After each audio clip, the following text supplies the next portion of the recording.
It's been a month since torrential rains triggered the worst floods in Pakistan's recent history. Nearly 20 million people are homeless or hungry, with 1 million people displaced in the past week alone. The official death toll is at 1,760, but is expected to rise as survivors are threatened by diseases. Thousands remain trapped by floodwaters in the hardest-hit southern province of Sindh, while there are reports of others going without food or water for days. In southern Pakistan, hundreds of hungry families from a relief camp in the city of Thatta blocked the highway for 3 hours Wednesday, demanding the government provide more food and shelter. The United Nations says relief and humanitarian efforts need to take place on an unprecedented scale, given the vast number of people affected. Well, freelance journalist Madiha Tahir filed this report for Democracy Now! From the Razzaqabad relief camp in Karachi, Pakistan. This is a common sight at this refugee camp on the outskirts of Pakistan's teeming port city, Karachi. Almost 8,000 people live at this camp alone, all displaced by the heavy flooding that has put a quarter of Pakistan underwater. Many of them fled their villages and homes with little more than the clothes they were wearing. When private donors drive through this camp dispatching clothes, money, or food, the refugees mob their cars. Sometimes the competition can turn violent. There was a van that came here 3 or 4 days ago into the camp. They smashed its windows. The Razzaqabad camp is one of 28 camps that have been set up around Karachi to handle the tide of incoming refugees. By rough estimates, there are already 4.5 million internally displaced people, or IDPs, from the flooding in Pakistan. Many of the refugees are complaining of government mismanagement. Abdul Ghani has been at this camp for 12 days with his wife and children. He shows me what he received to wear from the camp organizers. It's a short skirt. I got these from the camp administrators, from the people in charge. They keep all the good stuff, while this is my fate. His neighbor across from him has been more lucky. His name is Gul Hassan. Private donors directly give us blankets and even new clothes. The camp administrators are keeping all the stuff they've been given to distribute. All we are saying is that those things are for us. We should get them. Complaints of inefficiency and corruption are not limited to the IDPs. International donors have also been reluctant to donate to the Pakistani government for the same reason. Adding to that image is the federal government itself. It's been repeatedly caught setting up fake medical and relief camps for photo ops. But the situation on the ground with the local government, which is most directly addressing the IDP crisis, is more complicated. Sayyida Shaila Raza, who is an elected local official and Deputy Speaker of the Sindh Provincial Assembly, explains. This is a natural disaster.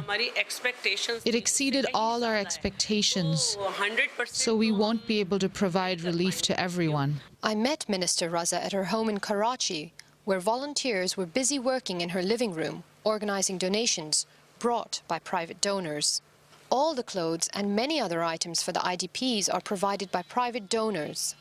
A wealthy financier has taken charge of the meals at the Razzaqabad camp. The government appears to have limited itself to providing tents, water tankers and health facilities. But Minister Raza says her team has been working hard to register the IDPs, organize medical teams and even to start a school. She dismisses charges of corruption and says the media is exaggerating the government's inefficiency. Yes, we must be making some mistakes along the way. We could improve our system, but our intentions are good. Yes, it looks good on camera when the media comes and throws donation packages at IDPs, and that creates chaos and looting, and someone gets injured, and then the media gets to say, look at the conditions in the camps. I'm sure it does wonders for the media's ratings. In fact, a television channel was shooting when I went to the camp. They were filming camp residents running to grab food packages that the production team itself was throwing at them. Dr. Syed Jafar Ahmed is director of the Pakistan Study Center at Karachi University. He says that the Pakistani state hasn't entirely collapsed, but he also says it doesn't have the capacity to deal with the floods because it has been weakened by decades of bad policies, including those coming from Washington.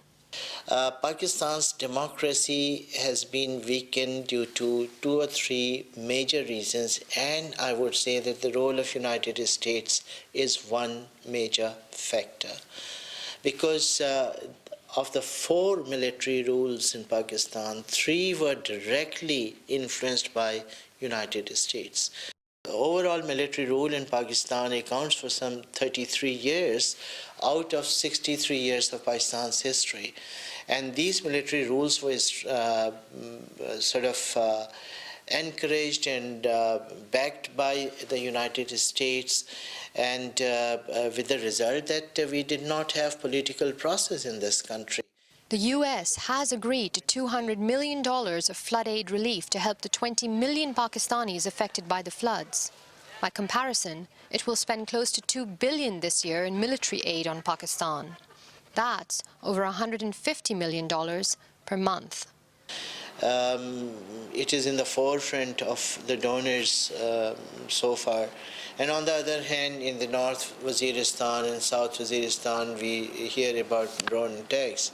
Even as Pakistan struggled to cope with the floods, U.S. drones killed 13 people on August 14th, Pakistan's Independence Day. Such priorities have led Washington to prefer dealing with unelected actors like Pakistan's army, leaving the elected civilian government to play second fiddle.